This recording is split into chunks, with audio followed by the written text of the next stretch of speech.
So we'll write down what we think. We'll do the first one. I'll explain it as I explained it. Okay. I'm not privy to the knowledge. Remember, you're the eye candy. Oh, shit. Gonna put that in there.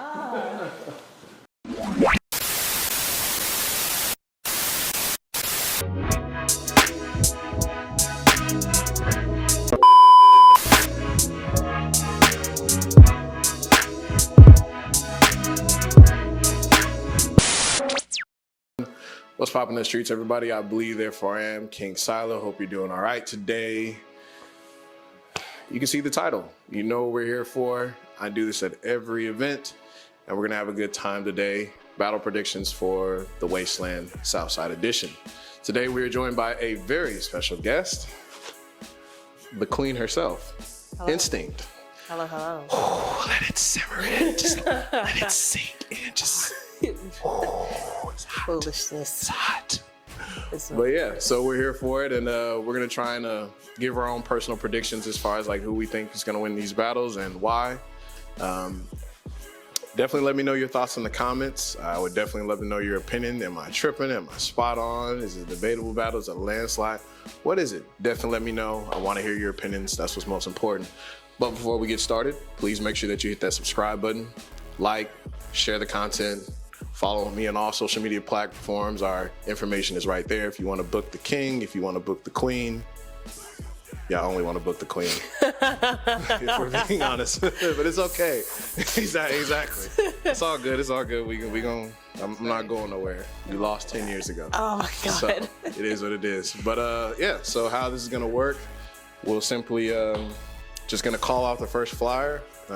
We will both, so that way there's some suspense to it and y'all don't think that we're collaborating to, see who the winner is or whatever the case may be. And we'll reveal our answers and just debate and see if we have opposite opinions or we're on the same page. So let's get started. Cool. In the comments, let me know what you think your favorite battle of the night is gonna be. Oh. We'll see how that works. All right, so let's start. Oh, this is a good one. Knucklehead versus Basics. We had to start here. Well, that was one of the first battles. It was.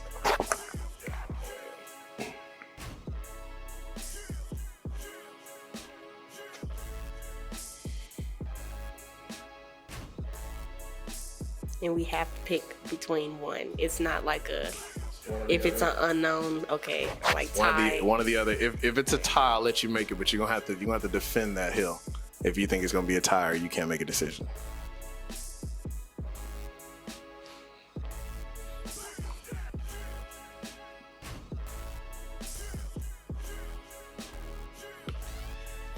Ready? All right, here we go. In judges, 3, 2, 1. We got unknown. Oh my gosh! But you said defend it. As long as I defend it. Okay. All right. Let's. I made a choice. So nah. You know I don't. Nah, because I don't want you stealing like what I'm gonna say. Why do you say unknown? Okay. Well, I understand the leaning towards Basics. I feel like Basics is more.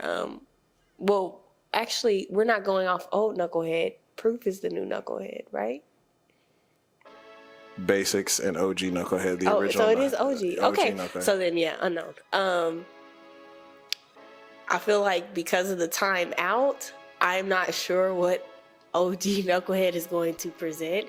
Okay. And then also the last time I saw Basics, remember he had that injury. He was old. That injury, but he busted. He showed a lot of maturity in what you can do when you can't use everything. So I'm unsure of what the two gentlemen will be doing that day. I've never seen OG Knucklehead in person. And when I saw Basics in person, he was a little, so it's like I would... She said you had a donut. Basics, you had a donut is what you had, bro.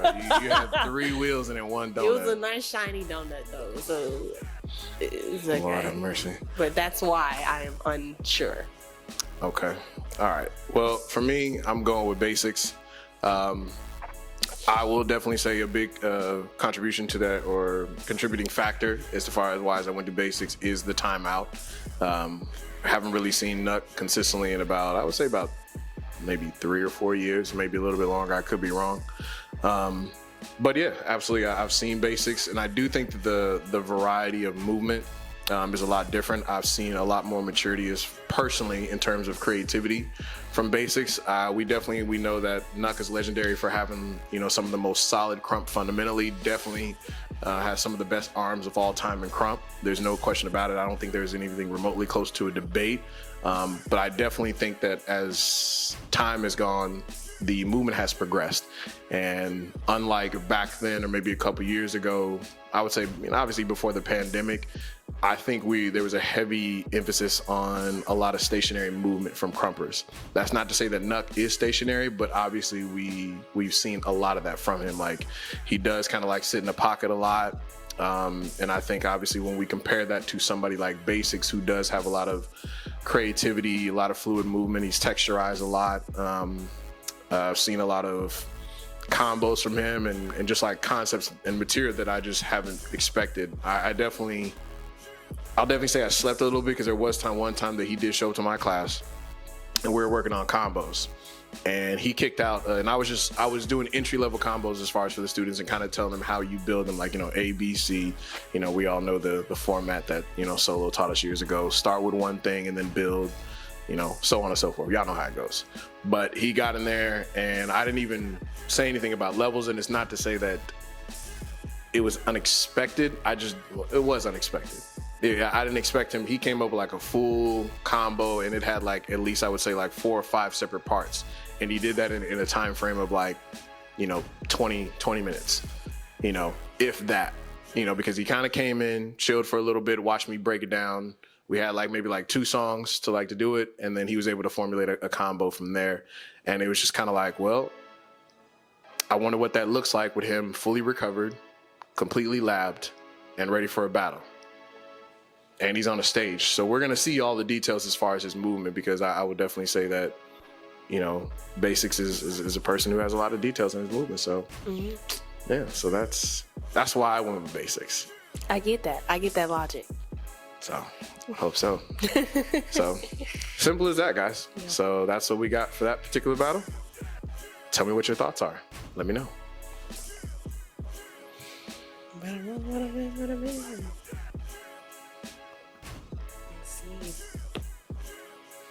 Alrighty. Next battle. Slam versus Solo.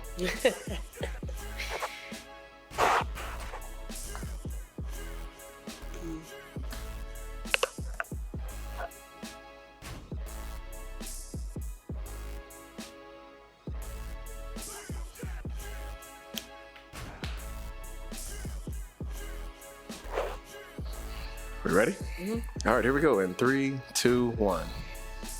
We got Solo. Okay. All right, we'll take it from here, Queen. What we got? Why? Well, I've actually watched them both. The Solo that showed up that battled Beast, I enjoyed greatly. But the Solo that battled Rex was a little like, little teeter-totter. And that's why I'm like, okay, I think Solo will beat him off of dance application alone. But depending on what version of him shows up that day, he could get caught. Because Slam is, although I don't think that he's charismatic in his movement or anything, he's still technically sound. And I know he's overseas, right? So they're very combo heavy and mechanical, so I feel like everything's gonna be readable and probably almost look choreographed. When I watch him, he looks like he's choreographed. But I still think Solo's gonna beat him just because it's gonna be more natural, and that's what I enjoy anyways. Okay. I agree with that. Wholeheartedly. I think Solo's dancing ability, I think is what puts him over the edge for me. I won't lie. I've seen a tremendous amount of creativity from Solo. Obviously, we all recognize him as the one-round king, the combo king, things of that nature. And as far as his material, and even me and him have had, side conversations. And even he said out loud, he doesn't like that people only connect him to creativity. The man can dance, the man can crump. We've seen on several occasions, and I think that kind of I don't want to say that that's the. I feel like that's what's kind of shadowing this particular battle, because again, they're both great when it comes to hat tricks, combos, and creativity as a whole. But I think that big lingering factor is going to be the dance application. Like, how well is it going to put together? Are we going to see, Slam do a shit ton of moves and just simply put those back to back to back, and then are we going to see Solo come in there and like he's going to have his own set of creativity, but he's going to apply it with, a good rhythm and a groove and a balance and things of that nature and solid fundamentals. So I don't think this is a battle that people should sleep on Solo in reference to thinking that this is only going to be a creativity battle. I don't think Solo is going to let that happen. So I just hope he dances long enough. Yeah. This time. Yeah. Because it's great, and it's just like, don't, and then you stop. Yeah, I feel that. So Hey. I think that'll definitely be Solo's mentality in regards to this particular battle. So yeah, so I think unified in it. Yep. Solo for the win. Let's go. Next. Alrighty. So next battle, Dirty versus Landmine.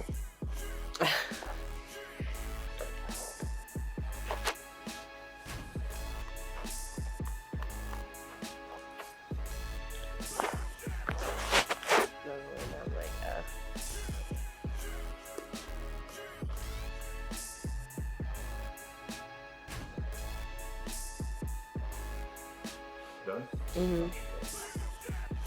Hurry up. All right, here we go in 3, 2, 1. Landmine. Okay. All right. Well, I guess I'll start this one. I think for me,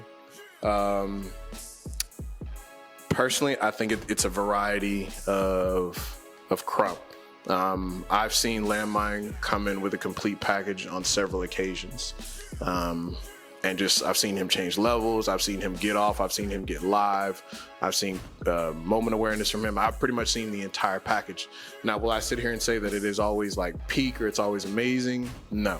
But I do think that majority of the time that I do see him dance, he does always come with a large skill set. He's not trying to solely focus on one particular thing. And the biggest factor, I think, for me is that I haven't really seen I haven't seen Dirty with a large variety of movement quality as a whole. Like, I've seen Landmine go to the ground. I've seen him do a lot of unorthodox or athletic movements or, jump or, whatever the case may be. In much respect, big guy battle, I get it, but that is a factor for me. So I think that versatility of movement is what's putting him on the edge for me, and the creativity aspect. Yeah. I would have said the same, honestly. Landmine, I think, is going to be really adaptable during that battle, or he can be. Like, I think he'll come prepared with a round. I mean, heck, the last time I saw him, he had a round. It was, like, dedicated. He had a track and everything specific. Right. So I haven't seen him battle in a while, but I think that that's a good thing because he was, like, going. Yeah. So I feel like hopefully he's on a, like, creative break or whatever. But yeah, I think that he's just really versatile. So naturally, I'm just going to go with him until I haven't really seen that much of Dirty. And you said, it's like a big guy battle, so he's also... Yeah, Dirty's real raw. Okay. He's Kid Mad Rip, if I'm not mistaken. So he's under tight eyes, like that raw aspect of just like power, get off, and that grittiness he does bring to the table. I do think that there is a possibility that Dirty get out there and just like can take off on Dirty. I think as far as like capturing that, I have seen Dirty capture moments better than Landmine consistently. Because again, like that the get off is powerful. And if Landmine does not come prepared properly to rebuttal that, then he could kind of get swept away. Yeah. So yeah, that's my thought. So yeah, so that's it for those 3 battles. Tell me what your thoughts are. That was Solo versus Slam. We had Landmine versus Dirty, and then we had OG Knucklehead versus Basics. Tell me what your thoughts are in the comment. Like, share, and subscribe. We'll catch you on the next one.